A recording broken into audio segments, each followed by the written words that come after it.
Hi, my name's Liv. I'm a painting, sculpting, video game playing, NFT making, video recording spellcaster who... Wait a second, let me start over. Hi, my name's Liv, and I'm an artist.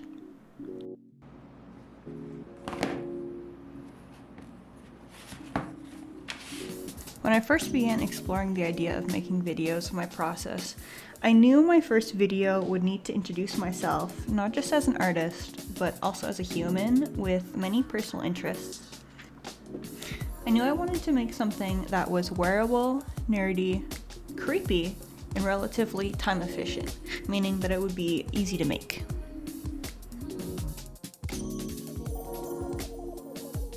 So, I started brainstorming. As you can probably see, I already have a pretty large collection of various Zelda-themed figures. I have some of the masks from Majora's Mask, Hylian Goddess from Breath of the Wild, and the King of Red Lions from Wind Waker. Nerdiness? Check. Next was the issue of wearability. Some preliminary research of nerdy jewelry was less than successful. So I went full focus into Zelda jewelry. Also kind of a mistake, as everything that I saw was already things I had made, at least the more iconic ideas. I had already made heart and stamina container necklaces from Breath of the Wild, as well as a Sheikah evil eye ring. So I knew I wanted to do something new. I was also missing something creepy.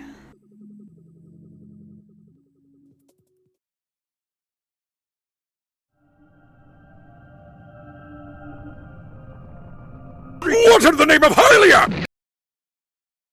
Some trauma therapy and a quick Google search later found no evidence of Majora's Mask moon jewelry. Perfect.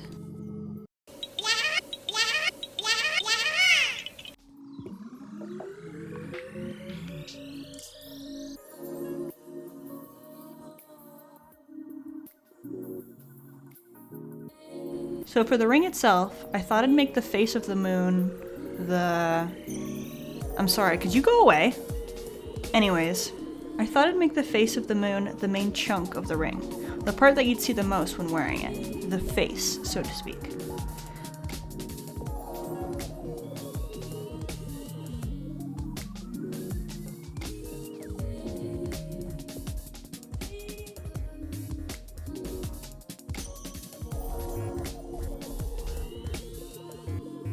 For the band, I wanted to do the design of the minute hand on the Clocktown Tower. In the end, I wasn't able to fit the red horseshoe looking thing, but oh well.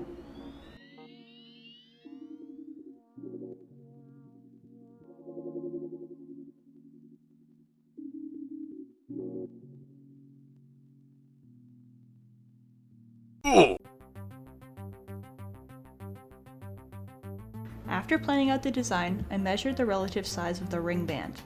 I did this by taking a strip of paper, fitting it to my finger, and then marking it on a large paintbrush handle.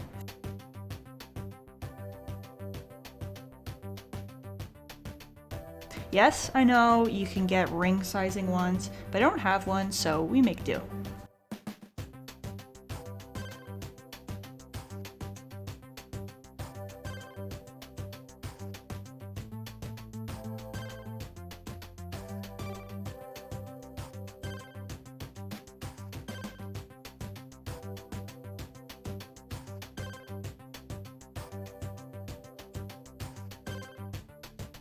Next, I took some of this thin, actually pretty trash, makeshift armature wire to make the skeleton structure of the band.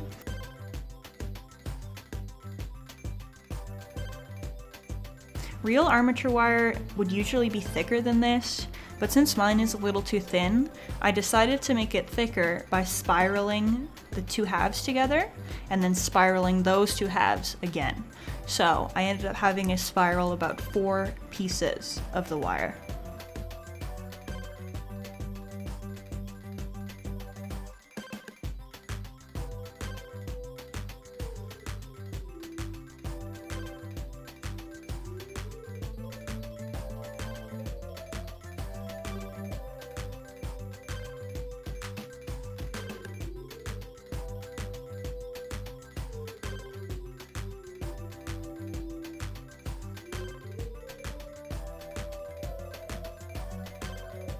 Next, I fought with the two pieces until they finally agreed on what they wanted to order for dinner.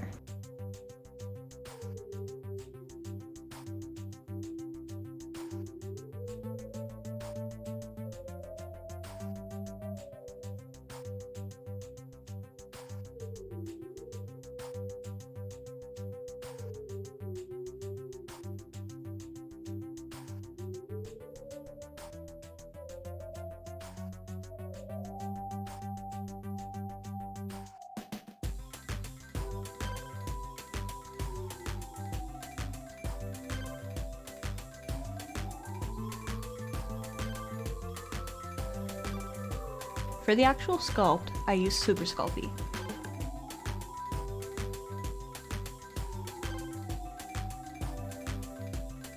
I rolled out a nice little disc and shaped it into a size that I liked.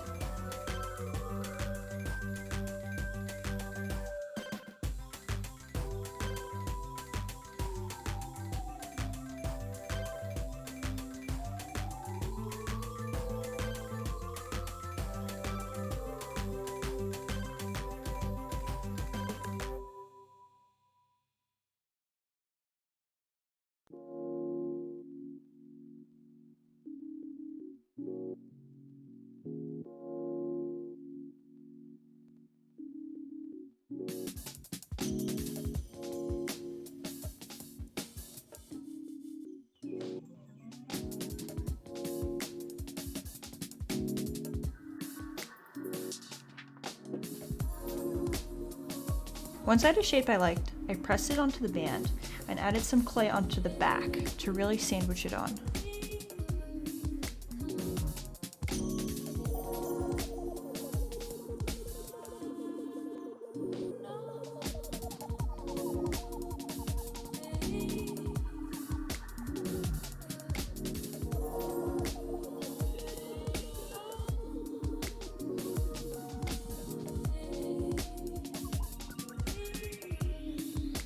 Next, I rolled out a worm of clay for the band, squished it down, and wrapped it along the inside and outside of the wire.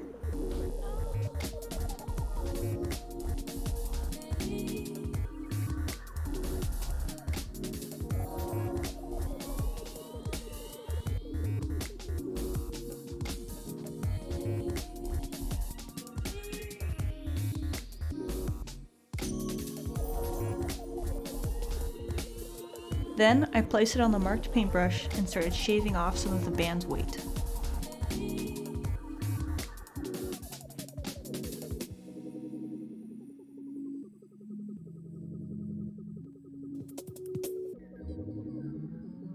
Onto the face.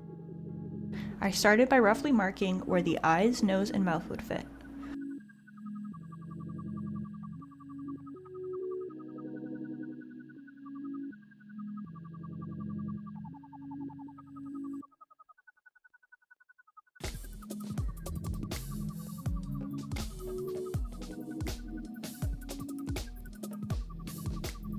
Since the eye sockets are pretty deep, I push the clay down and up with my tool to capture the creepy glare of the moon's eyes.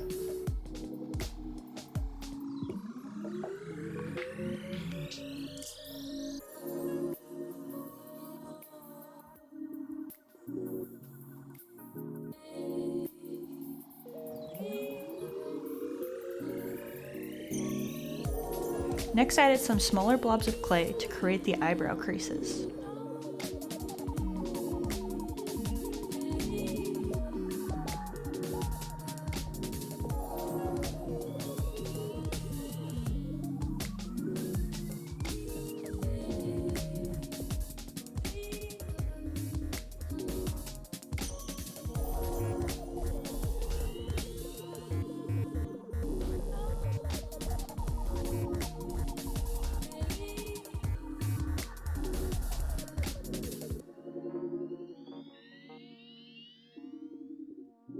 I added some more blobs for the jowls and the cheeks.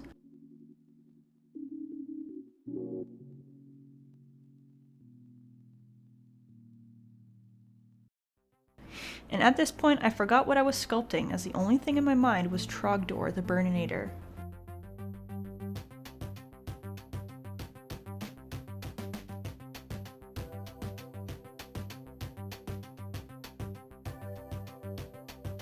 To fix this, I added some clay blobs and started shaping out the nose.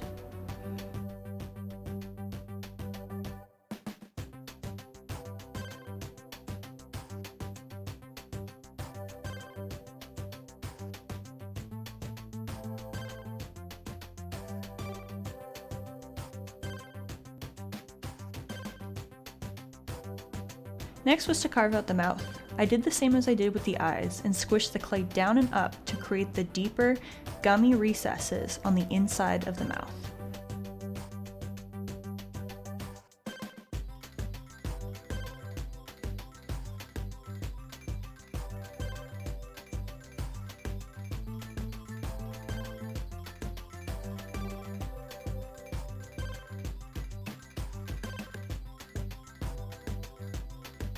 Added some teeth,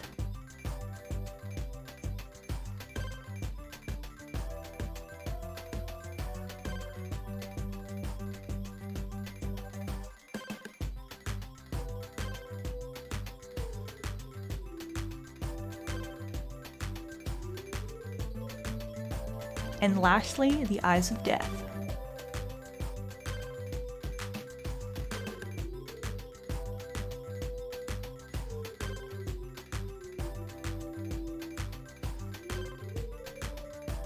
Of course, this is a moon, so I added some textured details with my dotting tool.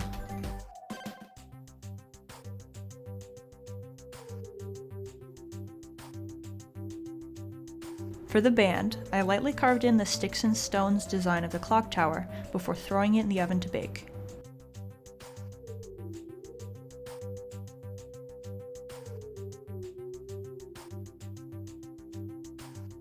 After a quick sanding, I can move on to painting, the best part. But before that, I coated the moon in a few layers of gesso primer.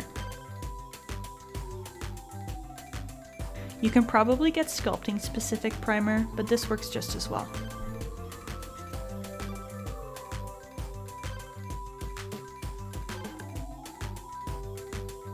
After that's dried, I prepared my colors. For this ring, I used Ivory black, raw umber, burnt sienna, raw sienna, yellow ochre, cadmium yellow, cadmium orange, crimson, and titanium white.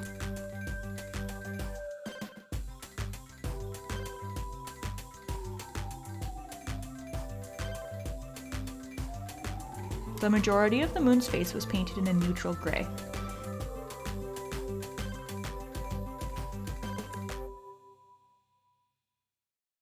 Next, I did the blacks of the eyes,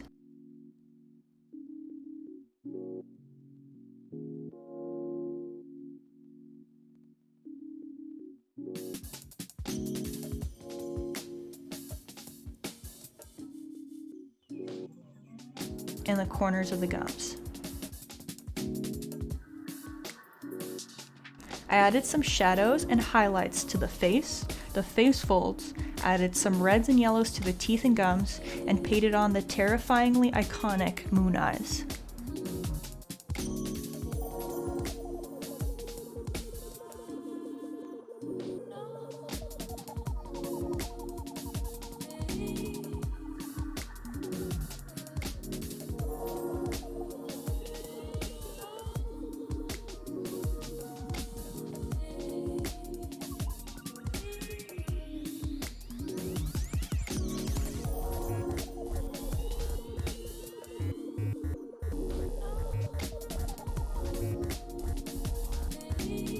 When I went to add the pupils, I was a little overzealous and tried to rush the drying paint when it was clearly not having it, so I redid them later with a black marker.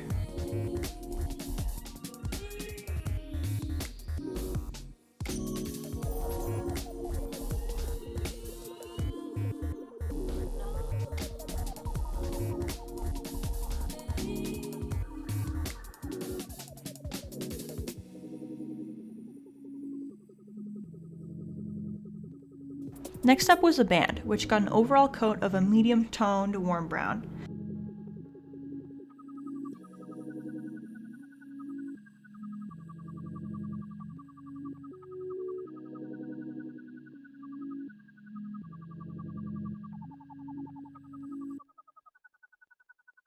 I avoided painting up to the face because I wanted a nice band of sienna on either side of the moon.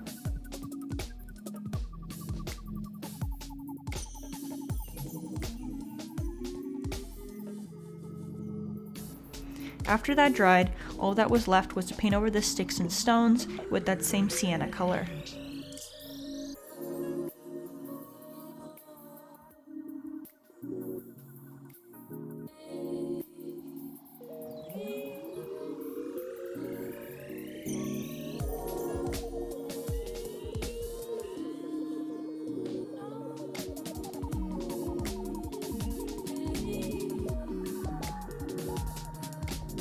Once everything was dried, I sprayed it down with some Mr. Super Clear Sealer and proceeded to give myself nightmares.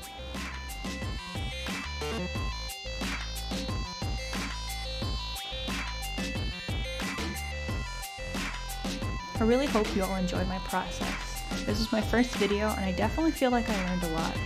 I hope you'll join me on this journey, and I hope you were inspired to create something today.